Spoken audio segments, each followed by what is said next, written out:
If you don't believe that your car should be a featureless pod that you get into and it plays music, but otherwise there's nothing to touch and you're sitting in a Scandinavian prison, like, that's your car.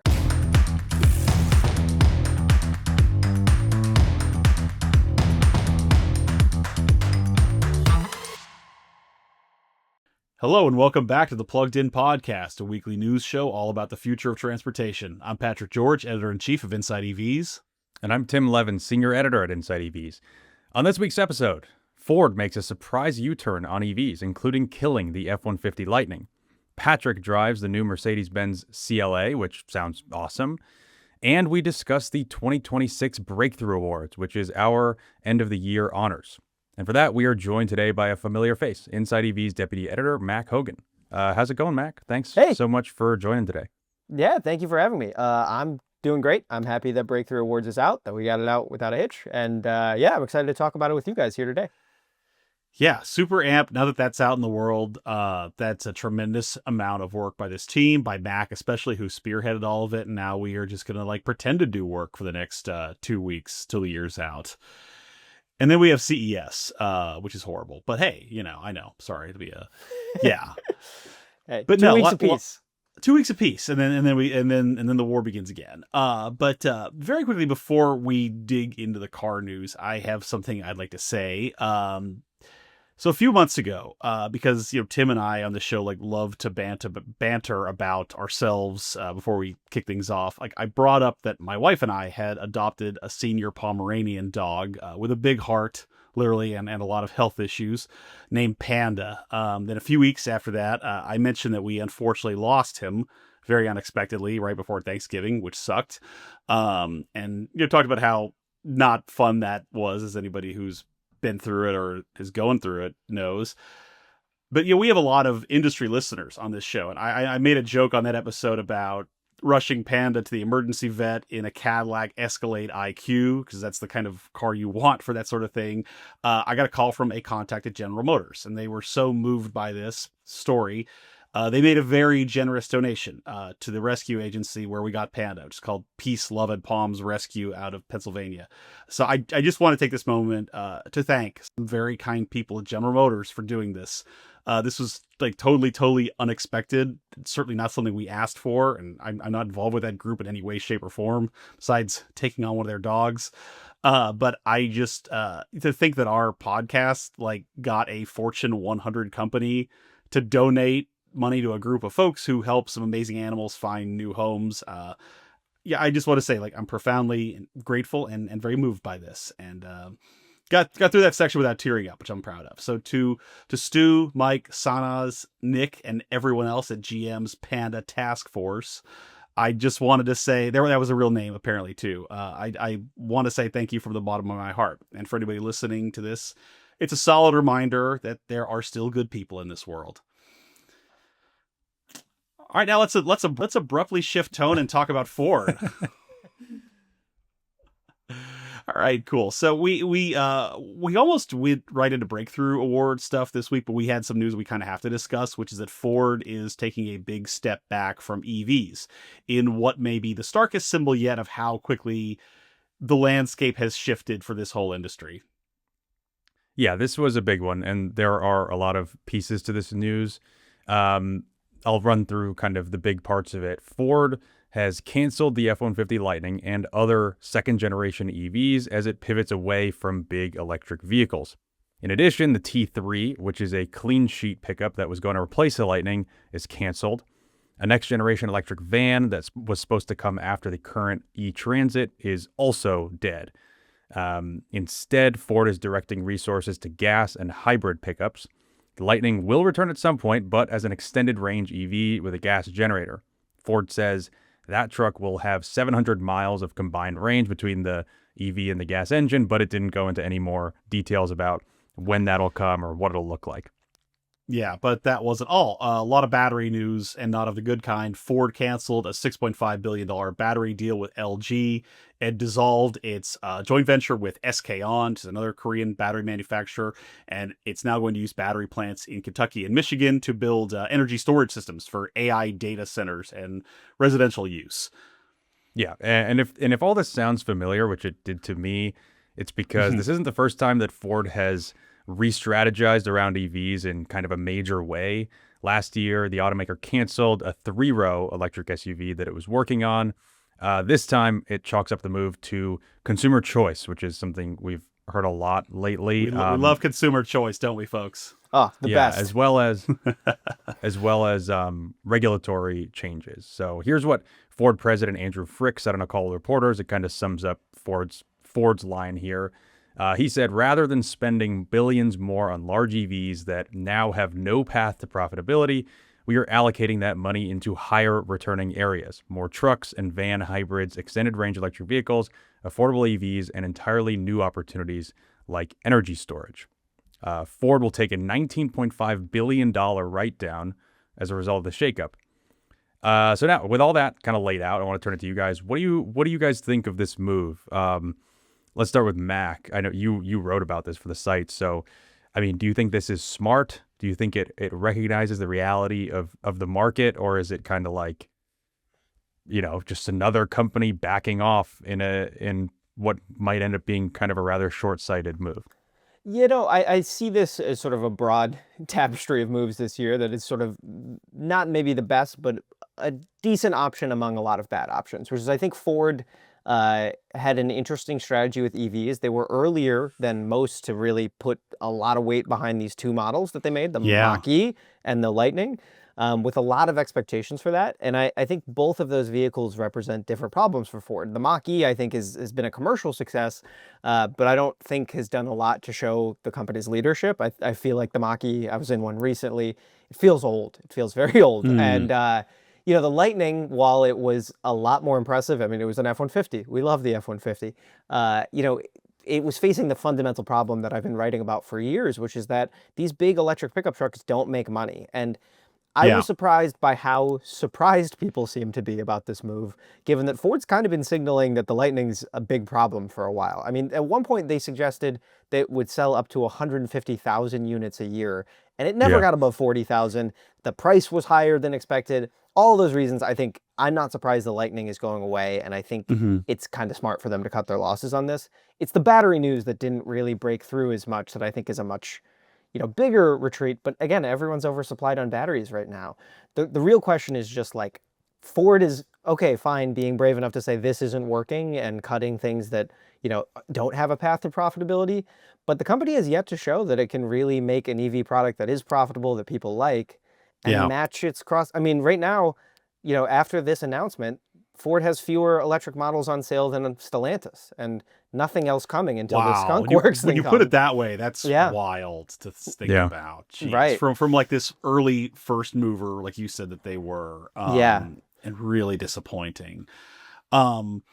I think I where it goes back to for me is like this is a company that's led by, a CEO who I think has probably been the most vocal in the American auto industry of like the threat of China, the threat of Chinese EVs, and how much jobs and the industry in America could be displaced by these newcomers.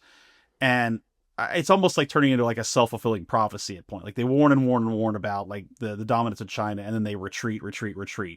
And everything hinges on the Skunk Works EV program, which will be made in America, underpin a lot of new cars, starting with a $30,000 electric truck, which is not even due out till 2027. And that feels like forever from now. I'm very skeptical, honestly, of the E-Rev Lightning. They're going to add a gas engine to the Lightning. And, but I don't know. It's like that's what kind of came out of the blue. Like, okay, who's working on it? When does it come out? Like, based on what? What are you benchmarking? Have you ever done a car like that before? Like, E-Revs don't really exist in America. I would not be shocked if they're just like at some point, we're following the customer journey, and that's why the next Ford Lightning's getting a Power Stroke diesel. Like I'm deeply skeptical of this company at this point. And I think that they're resting a tremendous amount on the Skunk Works project. So for their sake, that had better work out. I would also add that, I agree with that. Just in general, they've basically traded a product that they know wasn't working to bet everything on two things that are unproven. And I do think the lack of detail on the E-Rev Lightning is a problem in that the press release, and the vibe was framed as like, hey, we're going to launch an EREV Lightning. And then there's one sentence at the end that, by the way, the current Lightning's dead. And this to me read as Ford is retreating and wants to tell investors that it is advancing. That's to me, again, Skunk Works could still work. It's too early to count them out or anything like that. But man, it is interesting to see them basically say, oh yeah, we're going to do an EREV Lightning eventually. No real promises. It'll do 700 miles. Catch you later. Yeah, I think they're losing a lot of benefit of the doubt and really need to more aggressively show their work on this stuff at that company, Tim, what do you think? Maybe not show their work so much. I mean, they keep talking about products years before they come out and then canceling them. Ford has canceled more electric models than it is produced. Like, we've seen T3 go away, right? We've seen the 3-row SUV go away. Yeah. We've seen an e-Sprinter. And the e-Sprinter, by the way, successor going, or not e-Sprinter, sorry, e-Transit going away. Yeah. I would say is the most surprising news because I thought the commercial van segment was the one place where there was a voracious appetite for EVs. So anyways, Tim, you were going to move on to your take on this all. I think I agree with a lot of what you guys said. I think it's interesting how like we've talked a lot about EREVs being this really interesting solution and potentially a really great solution to EV trucks and, a solution to the fact that something like the Lightning could never really take off just because of the price and the kind of limitations. The towing problem, But it also seems like now the default kind of, strategy is like we're canceling, like we're adding gas engines to our EVs and that's going to solve everything. And that's Ford isn't the first company to announce a move like that. And it just makes me wonder whether in a few years we're going to have the exact same conversation we're having about EVs right now about EREVs, where like Ford, we just overestimated the market. We bet on the wrong things. Exactly that. Like America's Ford, EREV bet isn't panning out. Yeah. Yeah, totally. Ford, Scout, Ram, they're all like, we're going to make 100,000 of these things a year. And then turns out like it's also a kind of unknown technology. It's something that people have to get used to and something that dealers have to get excited about selling and explaining. Can't wait for that. Yeah. And these are all things that kind of really dogged EVs over the last few years. So who knows? I think to Mac's point, I think the big takeaway for me is like, Ford does have promising things in the works. The Skunk Works, this like universal EV platform, supposed to be cheaper, totally new manufacturing method. That could be good. All we know about it is that it's a pickup truck in 2027 costing around $30,000. And they've released like a few tidbits here and there about the technology, and they say there are going to be more different models after that. But like, we don't really know. There's not a really distinct product roadmap from Ford right now on EVs. It's kind of like we're going to do more of the same thing that we do right now, and like stay tuned. Hope for the best. Stay tuned for the EVs. And until then, we're just selling. It seems like it's just going to be the Mach-E for the next couple of years, which is already old. I would add, by the way, you said Ford has good things coming, plural, and then you described the one thing that they're talking about. They used to have good things coming. Good thing coming. They had 5 things that they said they were going to do, and now we've collapsed back down to the one that they've been talking about the longest. And, again, they put so much weight behind it. Clearly, they're signaling confidence in this. But there's just something to be said for actual just experience in the market. And I do think that's something that like crosstown rival GM is getting right now. Where sure, like I don't think all of the GM EVs are necessarily going to be profitable roadmaps to the future. Like I don't think the future of the Silverado EV is going to have a 200 kilowatt hour battery. But if you sell someone that truck now, even if it's for a small buyer set and you keep them loyal, loyalty in the truck business and in the car business in general is so big, and just being out there and competing is really valuable. And for all of for all of Ford's talk about leadership here and how much Jim Farley talks about the Chinese companies, as Patrick mentioned, like we don't actually see the results of that. We see them talking about how they're going to do this and then scaling back the plans before they ever come out. So they've lost some credibility here and they need to just deliver. Last thing I'll say before we move on to CLA, because we need to move on. The Skunk Works project is a $5 billion project. And this week, changing its EV plans was a $20 billion write-down for Ford. which gives you some perspective on like the difference between like planning and changing your plans in the auto industry. So that was crazy to me to think about. Yeah. But yeah, I think it's really, I mean, I don't want to like over dramatize it, but we all were there covering this industry when the Lightning launched a few years ago. yeah, And this really does feel like we've been talking about a slowdown, about regulatory changes. I think that's a big part of it, is just like they're not under the same pressure to sell this thing anymore. So exactly. they're not. Yeah, It's also the wider environment of like EVs and EV trucks are harder to sell than these companies thought. But it really does feel like finally, once and for all, the book closing on like this era of the EV transition of like 2020 or 2019 to 2025 was like the sort of, there was more hype, Gen 2. the hype cycle, Yeah. Gen 2, a lot of hype. And then it kind of fell off in the last couple of years. And we're really looking forward to an era where like the products have got to be better. which feels like a good segue into our next thing, where we can talk about a car that was better or seems better, right? Yeah. So on a brighter note, EVs are getting better. Better, cheaper, more high tech, easier to live with. And this past week, Patrick drove a car that really embodies that, the new Mercedes-Benz CLA. Patrick, what's your take on the CLA?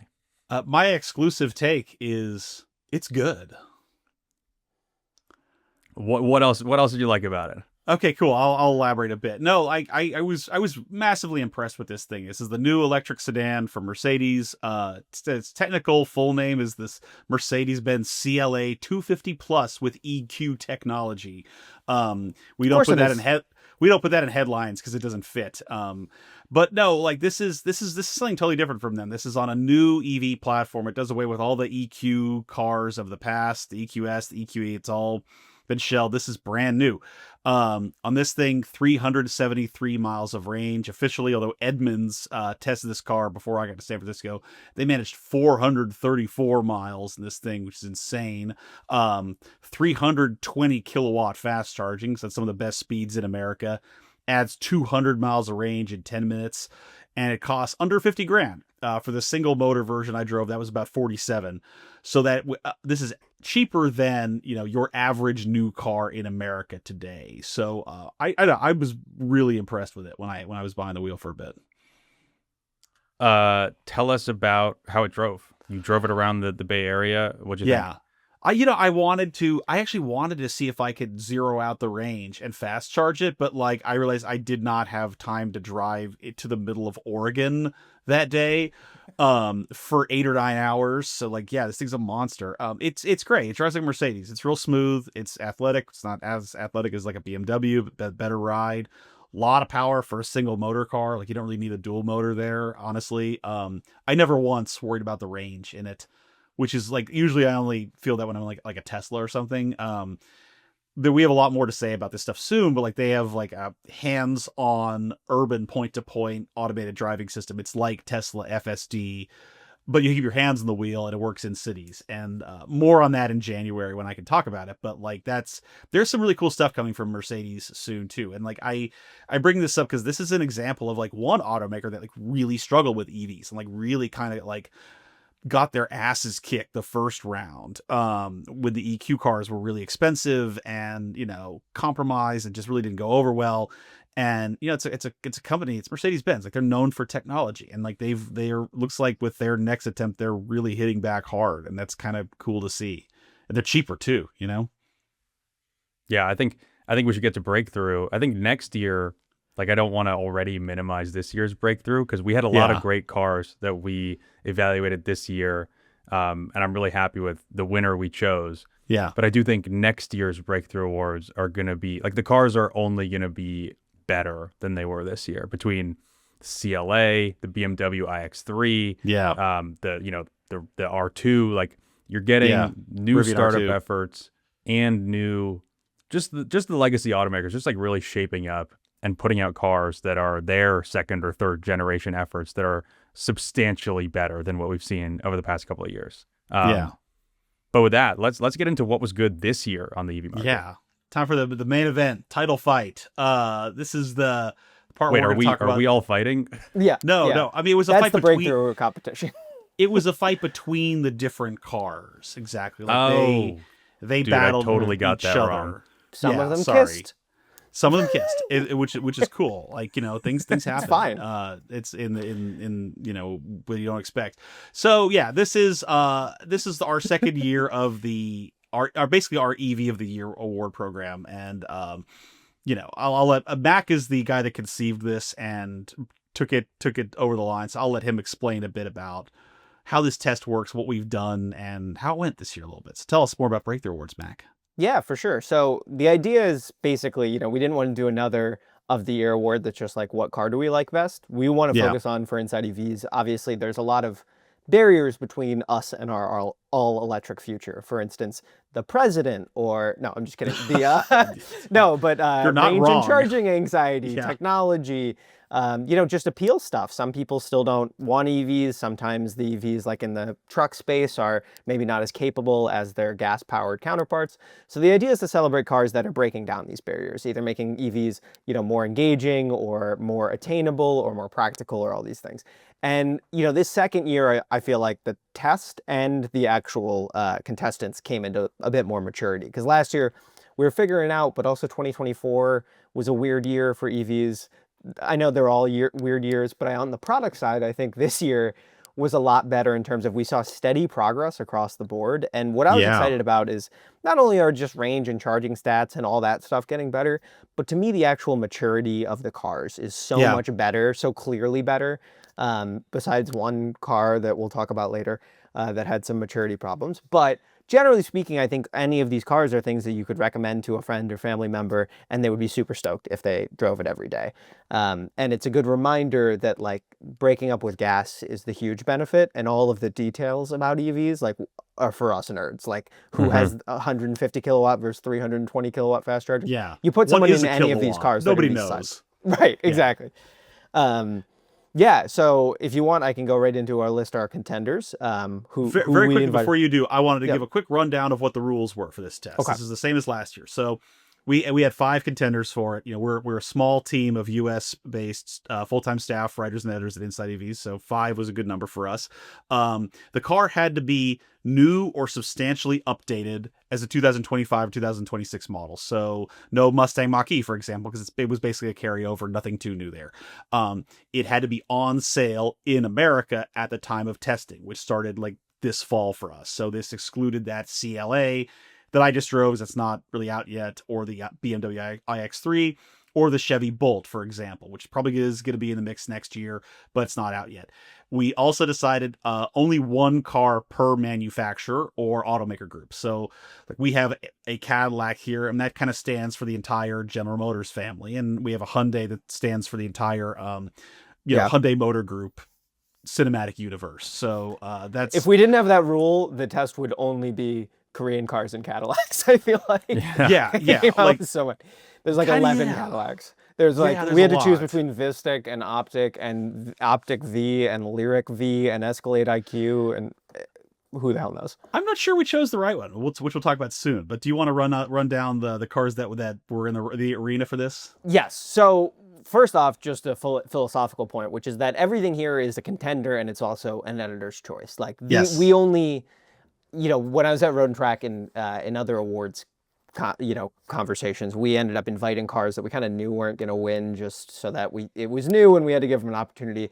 This time, you know, we wanted to say, if you're here, that's an honor, because we all test drove, you know, a dozen plus cars over this year. You know, we've driven cars from Shanghai to Columbus, Ohio, to like all over the place in all kinds of conditions. And so these were the ones that sort of passed that first round where we just said, okay, these are our super exciting cars. So we'll start off with the Cadillac Optiq, which again, bringing that, you know, $50,000 starting price is big. Then we have the Hyundai Ioniq 5, the Lucid Gravity, the Nissan Leaf, and the Tesla Model Y. All right, let's run through the highs and lows of each, what made each one an editor's choice, and why they didn't or maybe did take top honors. We'll start with the Cadillac Optiq. I really like this machine a lot. I think of all of our judges, I think I like the Optiq the best out of anybody. What did you guys think? So like very quickly, this is it's ostensibly like a Cadillac version of the Chevy Equinox. I don't think it feels like that at all, personally. Kevin Williams, who's not here today, he disagreed. But you get over 300 miles of range. They updated the electric motors this year in the middle of testing, honestly. So it's actually more powerful, more fun to drive than it used to be. You get Super Cruise. You get like a really cool interior. What did you guys like about this thing? Yeah, I mean, oh, sorry, Tim. Go ahead. Yeah, no, I think just to add to that, I think what's important is some of those things you mentioned. A lot of that is standard. Like it's not just like you can get Super Cruise. Super Cruise standard on the Optic. 19 speaker AKG audio system with Dolby Atmos, which I didn't know what that was until I went on the first drive for this.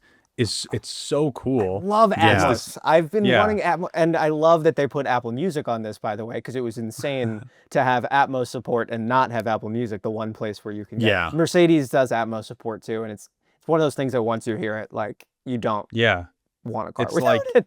It's like instead of just like left right music coming from left right stereo, you can have different sounds in the song coming from all different directions. It's really, really cool. And it's cool. Surround sound for the car. Surround sound. It's cool they put it as standard in, their kind of budget, their entry level luxury EV. So yeah, I think what stood out to me, I liked it a lot. I went on the first drive for us. I also had it later for a week, and I think it was just like a great value. It was one of these. Yeah. There are some cars that are good, but you can't really envision yourself actually like owning or driving. And the Optic is just like charming, easy to live with. I found it just really appealing. I was like, if I was in the market for something like this, like I would totally buy it. You know what I liked about it was it wasn't just like, it's a great EV. It's like a great Cadillac that happens to be electric. Like it felt super normal. It feels like a mature product. Like you said, Mac, it feels like something that like this company's been at this a while and they're getting really good at it because they have, and they are. And it felt like this is a perfect replacement for like a gas powered XT4, XT5. Just happens to have a battery and plenty of range. And like that was really cool to me, how normal that felt. Yeah, I would take it a step further and say, it's a perfect gas replacement for the Lexus RX, and it's a shame that Toyota didn't build it. In that, like, I know. I think, when you said, I know Kevin had mentioned that it drives like an Equinox, and you said you don't feel that way. I did feel like getting out of my Blazer EV and into the Optic, it was like going from a Toyota Highlander to a Lexus RX. It's a plusher, nicer version of the same thing. Yeah. And I don't think that's a problem. I think that's a market for a real reason. The Lexus RX is the best-selling luxury SUV in the country many years. And I think Cadillac is one of the few brands that has the ability to pull this off because they can provide the batteries and the range at a price so low that they can then, spruce up the interior and, make the rest of it great. And that's why, the Optic ended up here, because it's just like, for $50,000, that's price parity with a gas-powered competitor.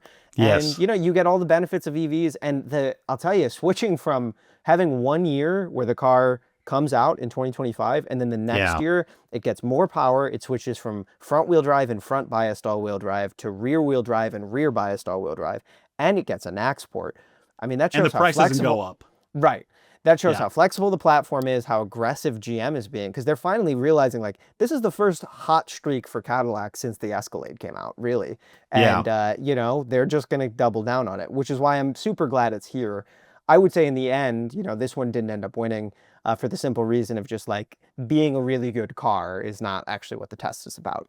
And that is what being an editor's choice is about, which is why we're happy to have it here. But I think we were all mostly in agreement. I don't want to speak for you guys, but that the Optic, it's not changing the game. You're not going to think about this car in EV history. It's just it's a sign of GM's strategy, which is another really solid option in a category that there's not a lot of competition for. And so I'm happy to see it here. It's not our EV of the year. Part of me wishes we had nominated the Escalade IQ instead, which just won Motor Trend's SUV of the year. And I kind of scoffed at that a bit. Then I drove the Escalade IQ and I was like, oh, this thing rules. But like we tend to be a little turned off by like stratospherically expensive cars. But like if you're asking like my personal favorite GM EV I drove last year, was probably that one. I saw a Vistic this weekend, and that looked really good. And I've heard only good things about the Vistic, and we just didn't get to test the Vistic before we got to conversation. But either way, I mean, I love the Lyric V2. I would own any of them, honestly. Yeah. Good stuff for GM this year. All right, next pick. A car that needs no introduction. That'd be the new Tesla Model Y.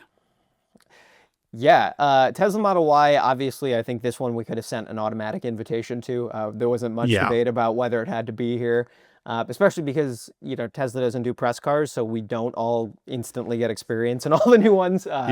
We paid to rent all of them on Turo, all of them. Yes. Yeah, all the Teslas. And I think I definitely, just by the fact that it was the best-selling car in the world in 2023 and is still the best-selling EV in the world, it obviously deserves to be here. Tesla has an incredible product, and it's still something that most of the competitors can't beat. The software experience, the driving dynamics, the integration of all the features, the value, the range, the charging infrastructure. It's one of the few EVs you can tell a normal person to get in and be like, okay, drive to Ohio, and they'll put it in on the car's GPS, and it'll just figure it out, and you don't have to check on your route planning app if that station is good. There's not gonna be a line or anything. So of course it had to be here. And for 2025 and 2026, they basically just made everything better. They made it a little nicer inside. They fixed the ride quality, which I would say was the one really big catch of the last Model Y. They spruced up the interior. They added, ventilated seats, a couple things like that. Best adaptive headlamps I have ever used in my career. I mean, like by a pretty wide margin. Like they did a lot of little things to it, but that add up in big ways. And I really liked that car when I drove it over the summer, and it reached that level of was sad to give it back. Which we're going to talk about that but in a second. But it is a very impressive product. And Tim, you also got a lot of seat time with Model Y, the new one. What'd you think? Yeah, totally agree. I didn't expect to want to buy one as much as I did after I got out. I mean, here in the Bay Area, literally every other person has a Model Y, and I was like, oh, this is why, because you get in and it's just really easy to live with, and it's a great EV. And all the other cars are Waymos. Yeah. Yeah, exactly. Half are Model Ys, half are Waymos. See, this is an interesting. Oh, sorry.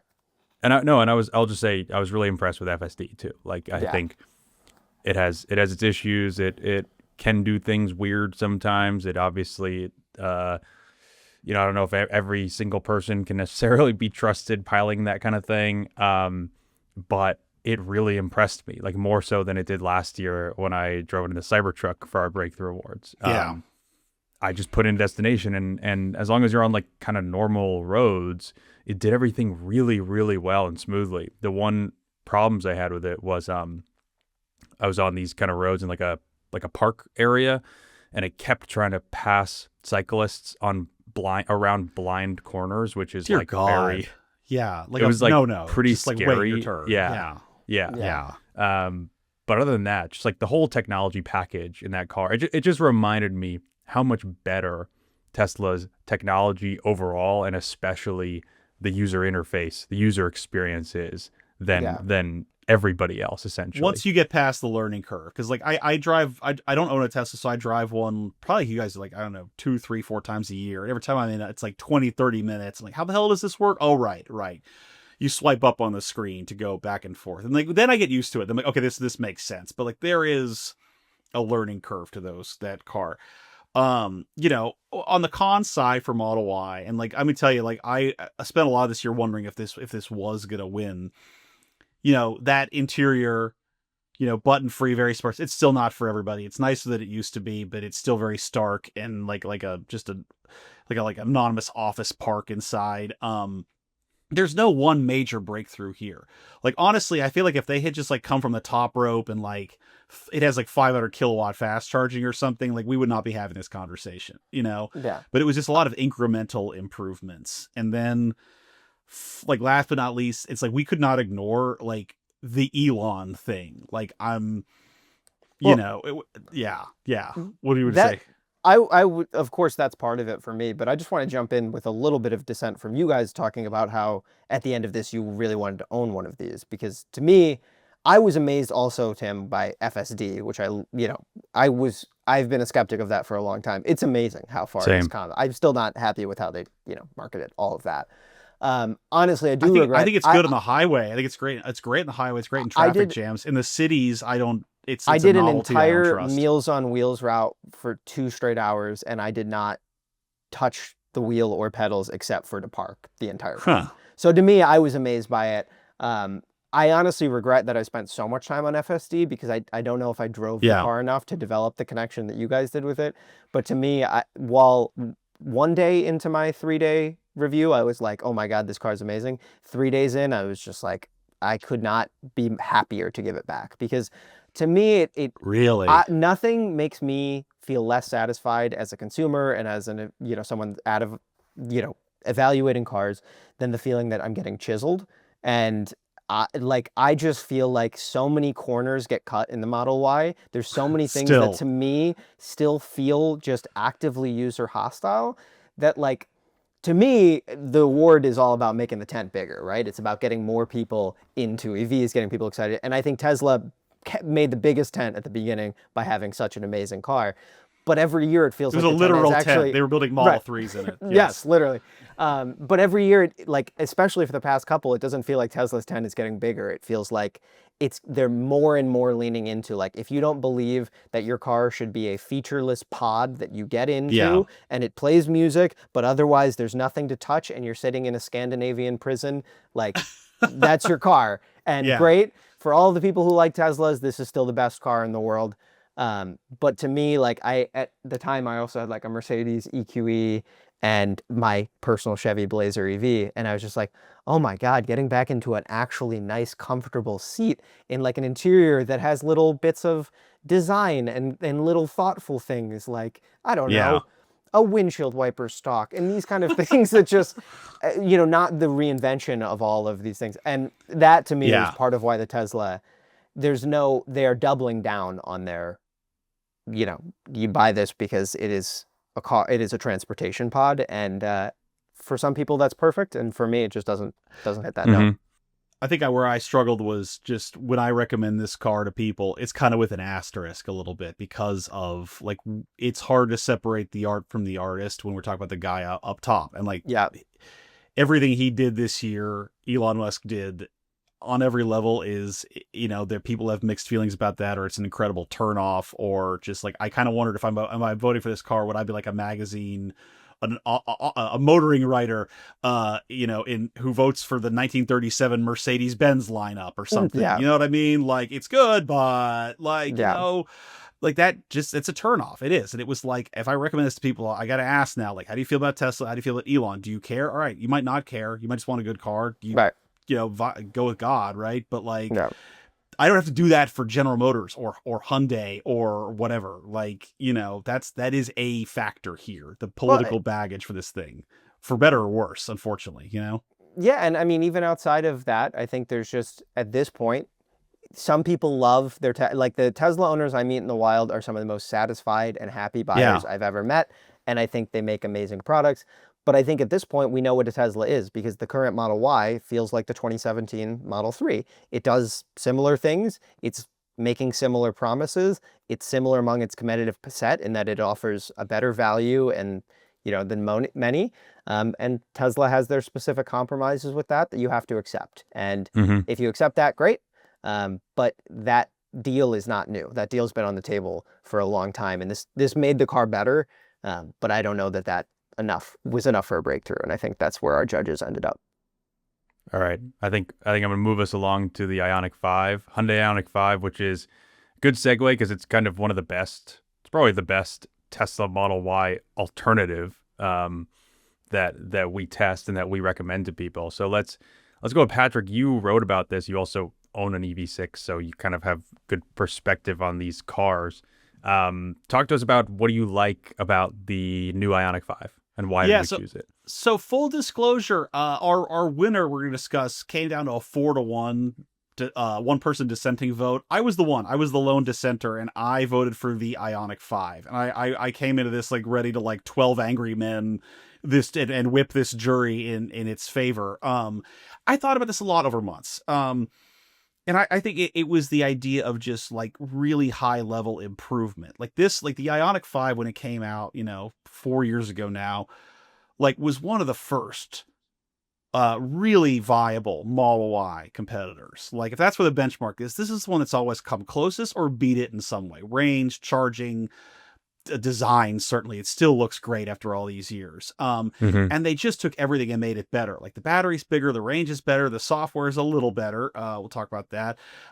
It's got a NACS plug now. It outperforms a Tesla when it's on a NACS plug. It was the first to market, with that, and now a bunch of people are jumping on that bandwagon. It just is so. It's such a great everyday car for anybody, and in the same way, like a Model Y works for anyone, but I could recommend the Ioniq 5 to anyone. And it's pretty user-friendly too with its controls. Like it's kind of gas car-ish inside, like anybody. I could put my parents, I could put your grandparents in this thing, and they could figure out how an Ioniq 5 runs and drives. It's got, great lineup now of, just rear-wheel drive, all-wheel drive, like the off-roady XRT or the Ioniq 5N, if you're the kind of person that wants to be on a first-name basis with your traffic court judge. It just kind of does everything really, really well. And it's also made in America. Like this company kind of did everything right. They did everything they were supposed to under the old rules. Like they build them in Georgia now. This is still the one that I just recommend to people the most. And I was like, that's kind of where I went back to. Like unqualified, that's what you're going to recommend to folks. I don't know if I misheard, but I don't think you mentioned too. I would say the biggest improvement is a $10,000 price cut. I mean, I can get to that. The board, they threw us kind of a wrench in this whole thing because like now you could get like base model rear wheel drive Ioniq 5 for like 35 grand, or you could get like a really nice high range all wheel drive one for like 43. And I can't really think of an EV deal that's better than that in this country right now. Like that kind of put it over the top for me a little bit, but there's plenty of room to criticize that car too. Yeah, me and Tim both directly, I think, almost wavered from our votes after our first conversation. Because I was on a razor's edge. I could have gone towards the Hyundai. You almost convinced me. Obviously, they're improving on an already great car. I will say, for how much it's been on sale, one thing that Tesla does really well is the iterative year after year improvements. And I think Ford actually has done a great job of that with the Mach-E, even, adding heat pump later on, things like that. And for Hyundai not doing that, right, software updates. Hyundai does not do that strategy. There's no real over-the-air updates, anything like that. So to me, for its first major mid-cycle, especially after how much momentum they had, I expected maybe a little bit bigger of like a software upgrade or something like that. Because I still think, one of my defining moments in this car was just, I had the XRT model, which I thought would be perfect for me. I don't love the XRT. The compromise on range, I think, isn't super worth it considering the car still has very little off-road capability. And so when I was driving home from Vegas, I tried to use the car's built-in route planner, and it just still doesn't really meaningfully work. I mean, it's just, it routed me to a situation where I totally would have been stranded. And things like that where there's a little, I think the Ioniq 5's best argument is that is the best alternative to the Tesla Model Y, but things like that of make it feel more like Hyundai is a gas car company making EVs and learning to make EVs. But I'm still waiting on them to nail all of the software features and all of the ownership aspects of all of the whole package, not just the car itself. But the car itself is fantastic, and I love it. Definitely software. Yeah. Tim, what did you think of that one? I liked it a lot. I've always liked the Ioniq 5 a lot. For me, it came down to like, are the improvements big enough to constitute a breakthrough for us? And to me, it was kind of a no. Like, I think mostly it feels like the same car. It has a slightly bigger battery, which is great. I don't remember the exact number right now, but it's like 10, 15 more miles of range. It's not like not like a gigantic gulf now, not a gigantic difference. The software like didn't wow me, especially compared to something like the Tesla. Like I was just asking to do kind of basic stuff with like the voice assistant, and it like doesn't really do it that well. The navigation is kind of a mess. And I would have liked to have seen that improved. The other thing was like the NACS. Like this is one of the things that I've been thinking about is like it gets a NACS port, which is great, and it's the first one. Lucid also claims the Gravity was the first one to have the NACS port, so tied maybe between them. I don't know which one technically went on sale first, but like, to me, I'm like, is that even a big deal, honestly? Because you give that to somebody, and I went to a supercharger, and like, you don't get the fastest charge with the NACS port on a supercharger as you would at an Electrify America station, for example, on these 800-volt cars. And like, without getting too much into the weeds, like, I don't know necessarily that right now it's the differentiator that like makes it a breakthrough to be like one of the first ones with that, because you might even be better off having the CCS port.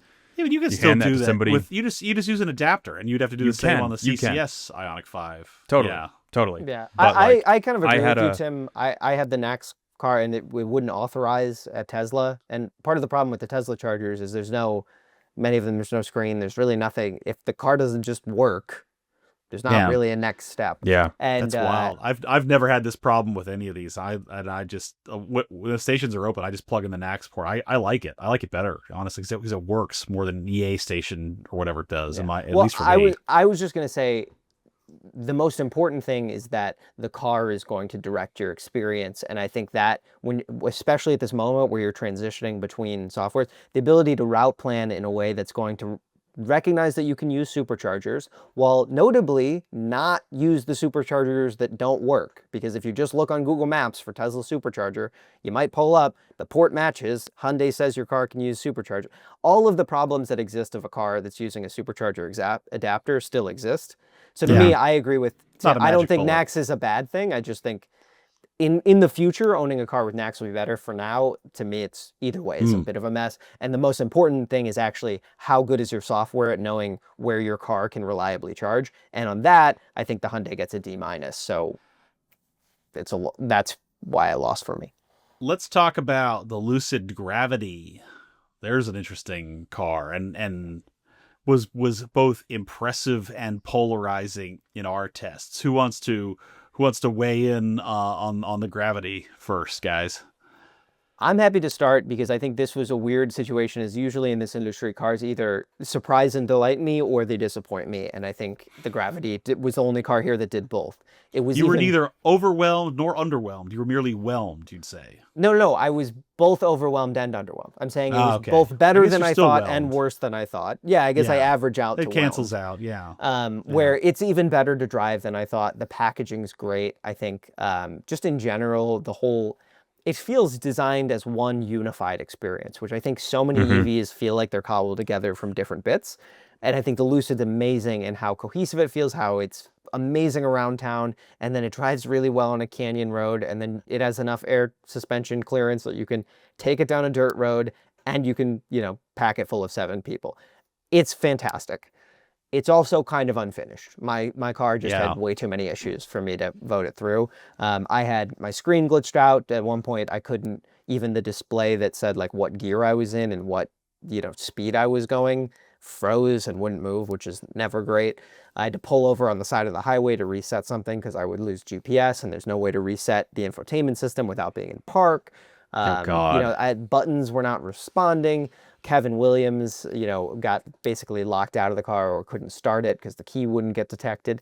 It's just a lot of little things here and there. I think all of us had key issues, right? Tim, did you I actually also? didn't. You didn't. I didn't have any key issues. No. I did. Me and Kevin and notably, did. Tim and I both had Tourings, which were later production, and also the last Tourings. 2 loans on the list.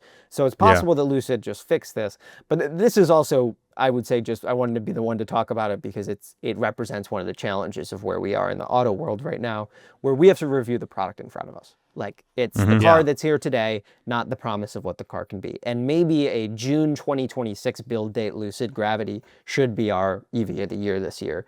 But I don't know that the ones that we were actually given a sample fit that. I took a bit of a different perspective. And this is why this is how I want to run InsideEVs, right? It's not like one monolithic voice. It's a lot of people's different, experiences and beliefs and whatnot. What I thought was that these software issues with this thing are surmountable. Like it was annoying. Like I had key issues too. It was like, this is like 1 or 2 software fixes away from never happening again. It did not feel like catastrophic, like blinking red, danger to manifold, system failure like a Volvo EX90 did. Like not Fisker I don't Ocean think- type stuff. right, it would have been in the test if it had been that bad in my mind. But you said it's not like Volvo EX90 bad. I mean, to me, the only problem the Volvo EX90 really gave me was that the key wouldn't recognize and that there was display glitches. I think this was just as bad as that in some of our usage. And I would also add that while this is surmountable, I would say Lucid so far has not surmounted it, in that there was just a video last week of Jason Fensky from Engineering Explained, great guy, friend of the website, has a Lucid Air 2025 model, just bought it, and he has all kinds of software issues. And that's a car that's been on sale for 4 years. So like, I think we often put Lucid, Rivian, and Tesla sort of in the same group of like new companies that have proven they can succeed at software. But I never loved the software in the Air. I think the Gravity is a big step forward, but they haven't finished it. And like, not only have they not finished it, they have not proven that they can build a long-term stable product yet. And I want to see that from them before I give them a flagship award. I think just to, my 2 cents, I agree with everything. I mean, you said it yourself, one of the best driving SUVs probably ever made. Like, I think it drives better than the R1S. Like, it's kind of amazing I think so what they've done with that thing. Like, it feels lighter than it should. The air suspension means that it corners really well. It's just a great driving car for how big it is. The fact that like you fold down all those seats and it's packaged so well. It looks like you could put like an entire like apartment refrigerator back there. It is just like it's because it's a minivan. They just won't admit it. It's a 100%. minivan. Also, Tim, notably, our version did not have the 4-wheel steering system that's available in the Grand Touring, the dynamic handling package or whatever, which makes the car even more maneuverable. So we drove the simpler version of it. But I was just going to say that I think in terms of the software stuff, I did have some of those issues. I think it did genuinely seem like it got better. The next person that had it, every time it got a little bit better over the last few months. Like Kevin had it, I think, pretty early, and his was kind of full of bugs. By the time I had pretty it, early was 9 months into the car being on sale. Totally fair. I'm just saying that in our experience, it wasn't the same every time or getting worse. Right. Yeah. Like I had to, the weirdest, most annoying part for me was trying to adjust the cruise control or cancel the cruise control, and the steering wheel mounted buttons, just like I would just click it like 10 times and it just like wouldn't go. You'd have to hold it or eventually it would go. But anyway, just the last thing I wanted to say is that they do claim, just for Lucid's 2 cents here, because we asked them about all this stuff, they said that the things that we've experienced have been resolved.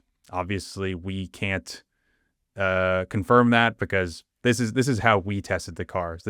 These are all the things that we experienced. We'd be happy to test it again soon and see if everything's been resolved. But as it stands right now, I think it was hard to recommend it as our top award, despite, how impressive it was. We couldn't go out and say, hey, this is the best breakthrough EV, when you might encounter some kind of annoying stuff when you're driving it.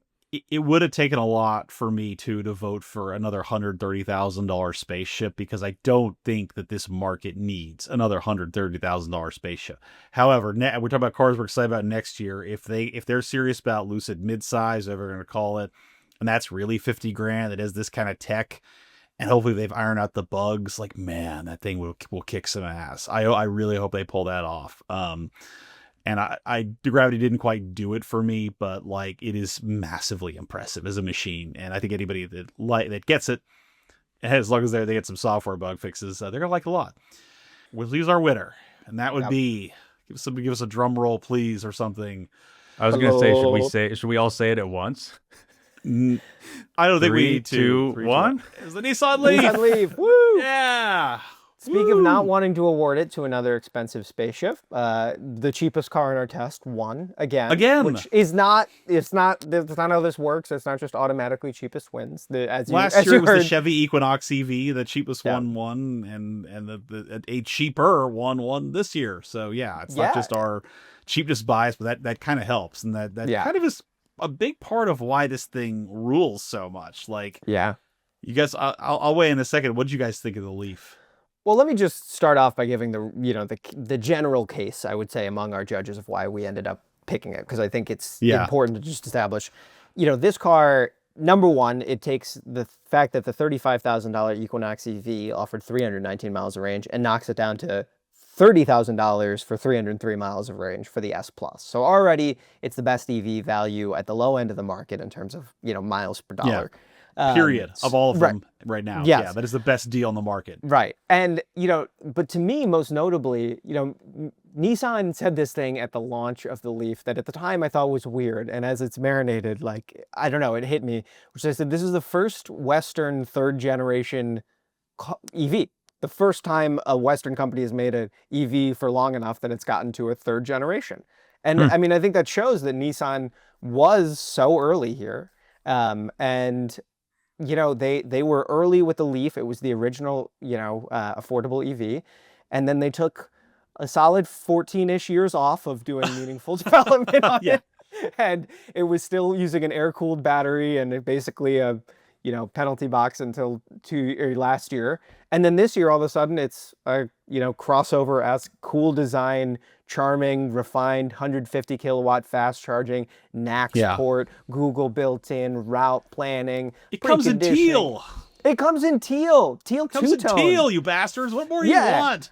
Come on. No, you're right, though. It's wild. I had not thought of it. That is the only, unless I'm missing something, third generation it's just EV. Because you realize, I don't know what that says. I think it mostly says that it's insane that Tesla hasn't made a third generation Model S. Model S. They've been selling the Model S for 13 years. And arguably has not made a second generation of the Model S. I was going through this mental list. I was like, oh man, this is, wow, this makes Tesla look kind of bad. Darn. Yeah. That's crazy. But I like that. When I was in this thing, one of the notes I put in the story was it drives like an EV that's made by people who have done this before because they have. And like Nissan had this early lead in EVs, like as much as Tesla, and they totally dropped the ball. Like a lot of us have been waiting for them to like step in and show people how it's done. Because like the Aria to me never really felt like that, and now it's like it's like we're back, like everybody like hold our beer, like we got this, and like that's how that car drives, Yeah. Well, and that's part of it. While the Aria was not impressive for its class, I mean, what the Leaf is basically an Aria in a class down. I mean, it's built at the same factory using with the same better software too. It's got Google built in, which was a big plus for me for this. But you can get Google built in could get Google built in on the Aria, I think, on the top trim. Maybe not. If I'm mistaken, I apologize. I could be wrong. It doesn't matter because the Aria is dead. It's been sent to live with EV Jesus in the sky because of tariffs. So it doesn't matter anymore anyway. Yes. And what the Nissan's head of product planning for the Americas told me about the Aria is basically we misread that Tesla was going to be so aggressive on the Model Y price, and our car's more expensive than the Model Y. So of course it's not working. It was a failure because it was too expensive, and they tried to price cut it, but they couldn't. And what they did is they basically take all of the best things about the Aria and are putting it in a segment where other people have pretty much always forced you to make big compromises. All of the $30,000 EVs up until now are like, either not enough range for the highway, not enough fast charging for road trips, a bad interior, like none of these cars, as much as I think the Chevy Bolt is a great car for most people and owners love it, that was never really positioned as an aspirational product. It was very much like, this is a car that you can afford. Yeah. Whereas the city Leaf, car, second or third car for families. Yeah. Whereas the Leaf in like, in teal or that maroon two-tone with like the, light in colored synthetic leather, big comfy seats with like a nice interior that's two-tone and stuff. It feels to me like something that you would get in a car and go, oh my God, I hope I can afford this. And then you look at it and you can. And that's kind of nice these days. Yeah. Yeah. Tim, what did you think? I also liked it a lot. I think it was surprisingly like playful to drive. Like it feels nice and light on the road. It's real fun to drive, surprisingly. It feels like an old Nissan front wheel drive hot hatch. Like it's just like an old Sentra SER or something. Just like it wants to dive into the corner and whip around. I got more looks, I think, in that than I did in something like the Gravity, because literally just because I think I was driving the teal one. Yeah. And I also think people see it and they think they can picture themselves in something like that. They're like, oh, that looks like something I might be able to afford. So, Yeah, I liked it. I mean, it's very basic. I Yeah. went from the Gravity to the Leaf, and Yeah. so obviously we're talking about a car that was 4 times the price. But I thought that the dash mounted gear selector buttons, The buttons, these big PRNDL plastic kind buttons of hilarious. Can we It's just- so They ugly. It's like, took, come on, we took got them from the parts bin. let's fix that for 27, guys. Come on, Can it we can't be just that agree? expensive. Just do a column shifter, right column yeah, for the thank you. shifter, left column for the windshield wipers, and then put your light control somewhere. It's not that hard. And I don't, the lay of buttons, twist knob, any of this stuff, like, that takes up valuable space. I don't get it, especially when those hard buttons could have been the hard buttons for the climate control that are capacitive and Yes. stuff. And the software, I think, was pretty. I mean, it's really hard to judge this the same way that we judge the $50,000, $60,000, $70,000 EVs that we're driving all the time. So we cut it a lot of slack, I think, for being affordable or more accessible, which I think is fair. But I didn't like the software. I thought it was messy, and almost everything you had to do. The settings were in the cluster, the gauge cluster. Yeah, that is true. You had to do that too. I learned that like a couple days into it, the test. Yeah, There were a ton of settings. Why not just put it in the touchscreen? They had this big touchscreen that you could do almost nothing with. So my 2 cents, my gripes. Native Google Maps goes a long way for me because we're talking about the That Ioniq was 5 huge. and I have an EV6, right? And Also- the nav makes insane, like unhinged decisions, and it's like this is Google Maps. It's the best there is. Like it knows where all the traffic like before you do. Totally. So Google that went a Assistant. long way. Google Assist, Yeah. great And voice recognition. I would agree, like, part of it too is I have less experience with Nissan software than Hyundai's or whatever. But I would say what I was impressed by was that there was actually thoughtful touches of things like the ability to, have a camp mode and set reserve levels for your battery and export power. Yeah, we talked they've about done how this before. but the vehicle to V2X stuff where you can export power from the vehicle that you get on the mid-grade terms of the Leaf, which is great. You get a lot of those features, and like it's definitely. It is not as loaded up as like the loaded version of an Ioniq 5, but it's so much more polished. And all of the other cars in this segment to me, like the Kona EV feels to me, it feels like a Ford Ranger in that it's a company that clearly would rather sell you something else, which is Ford wants to sell you an F-150 and Hyundai wants to sell you an Ioniq 5, which is why the Kona is basically, it's down to one trim now and it's a 200-mile car because that's what it's meant to be. And the Leaf, I mean, in part because Nissan doesn't have other EVs anymore, but in part because this is just where they have always been able to win, I think brings a lot of features from the higher up classes down to this one. But yeah, it's definitely, it's not pushing new ground on the technology front. That's for sure. I thought that roof though, that it's sick. electrochromatic roof, Oh, that was sick, so yeah. cool. And the way if you leave Yeah. it partially opened, it says Leaf in the glass. Yeah, and it then shades. turns. I mean, just to give people, so it's maybe somebody else will explain it better than me, but basically, like in some other cars, you can hit a button and you can shade the glass roof. And you can shade the Electrochromatically. glass roof. And this one also has lots of little sections. So essentially, you can like pull this lever, and sections of it will shade or unshade the same way that you'd have a physical shade going. It's just the glass itself tinting. But you can do it in which either is a really direction. cool touch. So you can have only the front have light or only the back have light, which is kind of neat. I've driven this a bunch before. It's usually on $120,000 Porsches, and here it is on like the Leaf that's pretty accessible to anybody. Like that's why it won. That's why it was a breakthrough. It takes so many great EV features and democratizes them at a level like we couldn't have even imagined last year. And I think that is why it deserved to win. Like I said, I was the dissenting vote, but I also said if the Leaf is our winner, I will be very happy with that because I liked it a lot. The only caveat that I really have is that when the Leaf launched, they might have told you this, Mac, they're saying that the launch is going to be pretty tepid. It's like they're mostly going to focus on, EV friendly areas like California and Colorado. And I have seen exactly none of them where I live in New York and going through New Jersey. I see electric Cadillacs all the damn time. I see Ioniq 5s everywhere in the tri-state area. I've seen, the only Leaf I've ever seen is like the press car I had. So I really hope this is like a real car that is going to be sold to people and not like some PR exercise, or like the Jag XF Sport Brake wagon. You know, it's like a conceptual thing that's in press fleets for reviews, and it exists nowhere in the universe. You I know? will say Nissan specifically, the current generation Nissan Z is maybe one of the worst offenders of this. I mean, you never see those in customer hands. Yeah, I will seen, say, like, I mean, two of those you say ever. you've seen a lot of Ioniq 5s. One of them was in Lucids. Japan. It's like that thing doesn't exist. Yeah. I will say you see lots of Ioniq 5s and Teslas and stuff. I mean, the Leaf's only been on sale for 2.5 months, and deliveries have only really started picking up now. So we'll see. But I would agree, I don't think this is going to sell in crazy numbers, in part because, honestly, Hyundai has the pocketbook to write a lot of...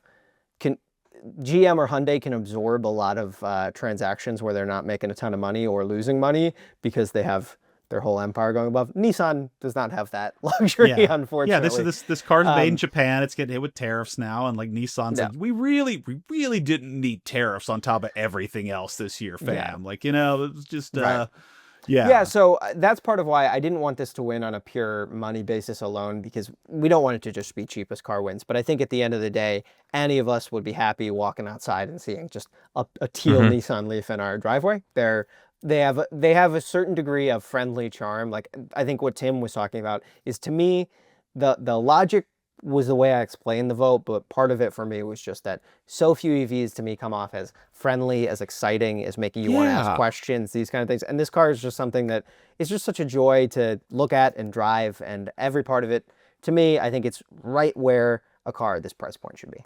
Yeah, good stuff. Go read all the stories about these cars on InsideEVs.com. We have a bunch of great write-ups about the award themselves, the whole award program, and then each of the cars, diving into what we liked and what we didn't like about them. So be sure to check all that out if you want more info on our takes on these cars. Now it's time for Plus Minus, our segment where we talk about who's up and who's down in the EV world. And Mac, you're here, so I'll get a bonus round from you. What do you guys got for me this week? Mac, we'll start with you.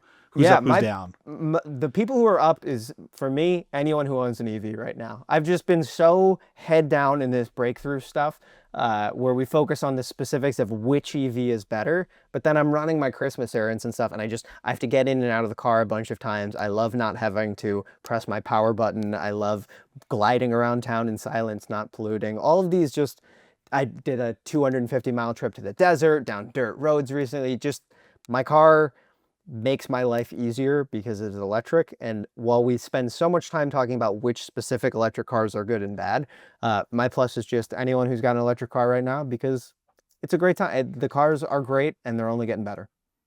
Vibes are good, baby. I have a plus also this week. I'm just going to give it to Mercedes, not just for CLA, but just the whole experience. And like, they have GLC coming out. That's also like $60,000 for insane range and charging. Like, I was like, it's nice to see this company that's like been like the technology leader, like, since, you know, Bertha Benz was cruising around. Like, it seems like they got some cool stuff coming. Like I said, there's more we're going to talk about in January with autonomy from them. So like, yeah, nice to see. It was nice to see like Nissan, right? It was nice to see some of these players like get back in the game for real, and I hope they can stay there. Tim, what do you think? I have a minus this week, and it's Tesla. Bad news for Tesla this week. California, this is kind of something that has been in the works, you know, going through the courts, I guess. This is something that we've been expecting for a while. California has given Tesla 60 days to change its marketing around autopilot or face a 30-day sales suspension in the state. The gist of this is that California accused Tesla of misrepresenting autopilot's capabilities by naming it that, by, you know, implying that it can do more than it can. That led people to be overconfident in it. We've all seen the videos, which you see less of nowadays, but for a while there were a lot of videos of people like taking a nap in their Tesla. Oh yeah. Eating a cheeseburger in their Tesla. And on a serious note, there have been definitely crashes that have been attributed to this. So yeah, big decision from Tesla. It doesn't seem like they're going to comply with it, or at least it wasn't totally clear. On X, Tesla said sales in California will continue uninterrupted, while kind of criticizing this decision. So I don't know if that means they're going to comply and that's why they'll be uninterrupted, or it means they're just going to keep selling cars. Amazing. I don't really know, but It's an interesting one because it seems like now, I mean, I was thinking about this when Rivian last week announced all their big AI and autonomy stuff. Their new feature that's $49 a month is called Autonomy Plus. And I'm thinking, And it's not autonomous. Is that any less? That sounds is that like any more than or autonomous. less? What'd you say, Matt? That sounds like more than autonomous. It's like you get autonomy, and then you exactly. get, and then you Autonomy also get plus, access yeah. to all the friends bonus it's features. it's or it's whatever. autonomous, and it does your taxes and fixes Yep. all your life problems. And you get know. access to the bloopers from The Office or whatever else that you need on a streaming service these days. Yeah, I don't think they're gonna care. Like, girl, get you a man who loves you as much as Elon Musk loves, like not caring about following the law ever. Like if they don't care about like environmental regulations, their plans, like they're just like, we're just gonna keep selling cars in California. What you can do? What you can do? Mac, thanks for joining us. This was super Yeah, fun. But a pleasure. We'll Mac. have Thank you on again Thank soon. Yes, Thank you for for having your me. hard work on this project, man. I Hey. could not have done this without our hardworking deputy editor who Thank you. is going to go to Fiji and chill out probably when he's done. Please come back. Yeah, the Please. company pays for that, or I we'll don't talk think they will. offline. I don't. Yeah. I would tell them to, but they won't listen to me. We know And that. real quick, before we wrap up, I just also want to thank you guys and Suvrat and Kevin for being awesome judges, Patrick and Kevin for taking awesome photos for this, Ralph for putting in all the work on the artwork side. We have Yeah. some awesome custom art. You should Artwork's go amazing. check that out. I love the art. I love our art team.